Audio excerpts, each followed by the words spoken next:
Hi friends, welcome to వల్లీవర్స్. ఈ వీడియోలో మనం భృగు వంశం నుంచి స్టార్ట్ అయ్యే ఒక బ్యూటిఫుల్ జర్నీలోకి వెళ్ళబోతున్నాం. భృగు పులోమల కొడుకు చవన మహర్షి. ఆ చవన మహర్షి చెరువు ఒడ్డున ప్రపంచాన్ని మర్చి ఘోరమైన తపస్సు చేస్తాడు. ఆయన ఎంతలా ఆ తపస్సులో లీనమయ్యాడంటే చీమలు ఆయన శరీరం చుట్టూ పెద్ద పుట్టలు పెడతాయి. చివరికి ఆయన శరీరం అంతా పుట్టలతో కప్పబడిపోతాయి. కేవలం 2 కళ్ళు మాత్రమే బయటికి కనిపిస్తూ ఉంటాయి. ఒకరోజు సరియాతి మహారాజు తన ఫ్యామిలీ అండ్ సైన్యంతో కలిసి అక్కడికి పిక్నిక్ కి వెళ్తారు. సరియాతి కూతురు సుకన్య అక్కడ తిరుగుతూ ఫ్రెండ్స్ తో ఆడుకుంటూ మట్టి పుట్టల్లో మిలమిలా మెరుస్తున్న 2 కళ్ళను చూసింది. అవి కళ్ళు అని తెలియక ఏదో వింత వస్తువు అనుకొని ఒక చిన్న కర్రతో వాటిని పొడిచింది. దీనివల్ల చవన మహర్షికి బాగా నొప్పి కలిగి ఆయన కంటి చూపు కోల్పోయాడు. ఆయనకు విపరీతమైన కోపం వచ్చింది. తన తపశ్శక్తితో సైన్యమంతటికీ మలమూత్ర విసర్జనలు కాకుండా స్తంభింపజేస్తాడు. ఆ తర్వాత విషయం తెలుసుకున్న రాజు తన కూతురు సుకన్యను మహర్షికి ఇచ్చి పెళ్లి జరిపించాక ఆయన శాంతిస్తారు. కొన్నాళ్ల తర్వాత అశ్విని దేవతలు చవనుడి ఆశ్రమంలో సుకన్యను చూస్తారు. ఆమెను టెస్ట్ చేద్దామని ముసలివాడైన చవనుడిని వదిలేసి తమలో ఒకరిని భర్తగా స్వీకరించమని సుకన్యను అడుగుతారు. అంతేకాకుండా చవనుడికి కంటి చూపుని తిరిగి యవ్వనాన్ని ప్రసాదిస్తామని, ఆ తర్వాత ముగ్గురులో ఎవరో ఒకరిని మాత్రమే ఆమె సెలెక్ట్ చేసుకోవాలి అని కండిషన్ పెడతారు. సుకన్య అది రిజెక్ట్ చేస్తుంది. విషయాన్ని తన భర్త అయిన చవనుడికి చెప్తుంది. అప్పుడు చవనుడి ఆదేశం మేరకు సుకన్య అశ్విని దేవతలను అలాగే తన భర్తకు కంటి చూపుని యవ్వనాన్ని ఇవ్వమని కోరింది. ఆ తర్వాత ముగ్గురు చెరువులో స్నానం చేసి ఒకే రకమైన దివ్యమైన యవ్వన రూపాలతో బయటికి వస్తారు. ముగ్గురులో ప్రతి ఒక్కరూ తనే ఆమె భర్త అంటూ తన్నే పెళ్లి చేసుకోమని సుకన్యను కోరతారు. కానీ సుకన్య తన తెలివితో వారిలో చవనుడు ఎవరో కరెక్ట్ గా గుర్తిస్తుంది. ఎలా అంటే దేవతలు కనురెప్పల ఆర్పరు, పాదాలు పూర్తిగా నేలకు ఆనవు, ఇంకా వారి శరీరంపై చెమట ఉండదు. తనకు మళ్లీ తిరిగి యవ్వనాన్ని ఇచ్చినందుకు కృతజ్ఞతగా యజ్ఞయాగాదుల్లో దేవతలతో సమానంగా అశ్విని దేవతలకు కూడా హవిస్సులు దక్కేలా చేస్తాడు చవనుడు. చవన మహర్షి సుకన్యలకు ప్రమతి అనే కొడుకు పుడతాడు. ప్రమతికి క్రితాచి అనే అప్సరసకు రురు అనే కొడుకు పుడతాడు. అదే టైంలో మరో అప్సరస అయిన మేనకకు గంధర్వరాజు విశ్వావసుకు ఒక ఆడబిడ్డ పుడుతుంది. మేనక చిన్న పాపను ఒక నది ఒడ్డున వదిలేసింది. ఆ సమయంలో అక్కడ ఉన్న స్థూలకేశ మహర్షి ఆ పాపను చూసి తన ఆశ్రమానికి తీసుకెళ్లాడు. ఆమెకు ప్రమద్వర అని పేరు పెట్టి ప్రేమగా పెంచాడు. ప్రమద్వర చాలా అందంగా పెరిగింది. ఒకరోజు రురు ఆమెను చూసి ప్రేమలో పడ్డాడు. ఫ్రెండ్స్ ద్వారా తన తండ్రికి విషయం చెప్పాడు. అప్పుడు ప్రమద్వరను రురుకి ఇచ్చి పెళ్లి చేయమని స్థూలకేశ మహర్షిని అడిగాడు. వారు కూడా అంగీకరించి పెళ్లి జరిపించాలని నిర్ణయించారు. పెళ్లికి కొన్ని రోజుల ముందు ప్రమద్వర తన ఫ్రెండ్స్ తో ఆడుకుంటూ ఉండగా గడ్డిలో దాక్కుని ఉన్న ఒక పాముపై తెలియక కాలు వేస్తుంది. వెంటనే ఆ పాము ఆమెని కాటేస్తుంది. విషం శరీరంలోకి వెళ్లడంతో ప్రమద్వర నేలపై పడిపోతుంది. ఆమె తండ్రి ఇంకా ఆశ్రమంలోని ఋషులంతా చాలా బాధపడతారు. రురు కూడా చాలా బాధలు మునిగిపోతాడు. వెంటనే అడవిలోకి వెళ్లి ఇలా ఏడ్చాడు.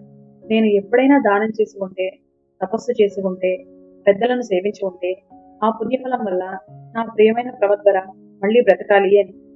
అప్పుడు దేవతల దూత వచ్చి ఇలా చెప్పాడు. రురు, జీవితకాలం పూర్తయిన మనిషి తిరిగి బ్రతకడం సాధ్యం కాదు. కానీ దేవతలు ఒక మార్గం చెప్పారు. నువ్వు నీ ఆయుష్లో సగం ఆమెకి ఇస్తే ఆమె మళ్లీ బ్రతుకుతుంది. రురు వెంటనే ఓకే చెప్పాడు. నా జీవితంలో సగభాగం ఆమెకి ఇస్తాను, ఆమె బ్రతికితే చాలు అంటాడు. అలా చెప్పగానే ప్రమద్వర గాఢ నిద్ర నుంచి లేచినట్టు మళ్లీ బ్రతికింది. అలా రురు తన ఆయుష్లో సగం ఇచ్చి తన ప్రేమను తిరిగి పొందాడు. తర్వాత రురు ఇలా అనుకున్నాడు. పాము నా ప్రేయస్ని కాటేసింది, అందుకే నేను కనిపించే ప్రతి పామును చంపుతాను అని. అప్పటి నుంచి ఎక్కడ పాము కనిపించినా దానిని చంపడం స్టార్ట్ చేశాడు. ఒక రోజు అడవిలో ఒక పెద్ద ముసలి పాము నిద్రపోతూ కనిపిస్తుంది. రురు దానిని చంపడానికి కర్ర ఎత్తుతాడు. అప్పుడు ఆ పాము ఇలా మాట్లాడింది. ఓ విప్రుడా, నేను ఏ తప్పు చేయలేదు, నన్ను ఎందుకు చంపాలనుకుంటున్నావు? అప్పుడు రురు ఇలా అంటాడు. ఒక పాము నా ప్రాణంతో సమానమైన నా భార్యను కాటేసింది. అప్పుడే నేను కనిపించే ప్రతి పామును చంపుతానని ప్రతిజ్ఞ చేశాను. అందుకే నిన్ను కూడా చంపుతాను అని. అప్పుడు ఆ దుండుబ పాము ఇలా చెప్పింది. మనుషులను కాటేసే పాములు వేరు, మేము వేరు. మేము దుండుబ పాములం, ఎవరినీ కాటేయము. అందువల్ల మమ్మల్ని చంపడం ధర్మం కాదు. పాములు దుండబులు ఒకటే అని అనుకున్నా వాటి స్వభావం వేరు. సుఖం అనుభవించే విధానం వేరైనా బాధ మాత్రం అందరికీ ఒకటే. నువ్వు ధర్మం తెలిసిన వాడివి, అందుకే ఏ తప్పు చేయని నన్ను చంపడం సరైంది కాదు. ఆ మాటలు విన్న రురు ఆ భయపడిన పాముని చంపకుండా ఇలా అడిగాడు, నువ్వెవరు? ఈ పాము రూపం నీకెలా వచ్చింది? ఇంకా ఎంతకాలం ఈ రూపంలో ఉంటావు అని.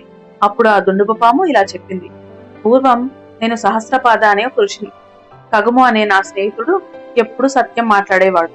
ఒకరోజు అతను అగ్నిదేవుని పూజలో మునిగిపోయి ఉండగా సరదాగా నేను గడ్డితో చేసిన ఒక బొమ్మ పాముతో అతన్ని భయపెట్టాను. అతడు ఒక్కసారిగా భయపడి కింద పడిపోయాడు. కొంతసేపటికి స్పృహ వచ్చిన తర్వాత కోపంతో నన్ను ఇలా శపించాడు, నన్ను చనిపోయిన పాముతో భయపెట్టినందుకు నువ్వు హానిలేని పాముగా మారిపో అని. అప్పుడు నేను ఏదో ఫ్రెండ్ అని ఆట పట్టించాలనే ఉద్దేశంతో చేశాను. దయచేసి ఈ శాపాన్ని వెనక్కి తీసుకో అని అడిగాను. అప్పుడు నా బాధ చూసి అతనికి జాలి వేసింది. నేను ఇచ్చిన శాపం తప్పదు, కానీ ఒకరోజు ప్రమతి కుమారుడు రూరుని నువ్వు కలిసినప్పుడు ఈ శాపం పోతుంది అని చెప్తాడు. ఇప్పుడు నిన్ను కలవడంతో నాకు మళ్లీ మానవ రూపం వచ్చింది అని అంటాడు. తర్వాత సహస్రపాదుడు రూరుకి అడ్వైస్ చేశాడు, నువ్వు నాకు మానవ రూపం రావడానికి కారణమయ్యావు. అందుకే నీకు ఒక మంచి విషయం చెప్తాను విను. అహింస పరమో ధర్మ, అంటే అహింసే పరమధర్మం. ఏ జీవిని అనవసరంగా హింసించకూడదు. ఒకరి తప్పు కోసం అందరినీ శిక్షించడం ధర్మం కాదు. మహోన్నతమైన భృగువంశంలో పుట్టిన నువ్వు ఇలా పాములను చంపడం భావ్యమా అని అన్నాడు. ఆ మాటలు విన్న రురు తన తప్పు తెలుసుకున్నాడు. పాములను చంపడం మానుకున్నాడు. కథ ఇక్కడితో అయిపోలేదు ఫ్రెండ్స్. మహాభారతంలో సర్పయాగానికి దారితీసిన కారణాలు ఒకటి కాదు, చాలా ఉన్నాయి. అందులో చాలా ముఖ్యమైన కారణం కద్రువ తన సొంత పిల్లలకే ఇచ్చిన శాపం. ఒక తల్లి తన పిల్లలకు ఎందుకు శాపం ఇచ్చింది? ఆమె కోపానికి కారణం ఏంటి? ఆ శాపానికి జనమేజయుడి సర్పయాగానికి కనెక్షన్ ఏంటి? ఇవన్నీ మనం మన నెక్స్ట్ వీడియోలో చాలా ఇంట్రెస్టింగ్ గా తెలుసుకుందాం. ఈ వీడియో మీకు నచ్చినట్లయితే లైక్ చేయండి, మీ ఫ్యామిలీ అండ్ ఫ్రెండ్స్ కి షేర్ చేయండి. సొంత తల్లి తన బిడ్డలకు ఇచ్చిన శాపం కథను మిస్ అవ్వకూడదు అనుకుంటే వెంటనే మన వెల్లీవర్స్ ఛానల్ ని సబ్స్క్రైబ్ చేసి పక్కనే ఉన్న బెల్ ఐకాన్ ని క్లిక్ చేయండి. Thank you.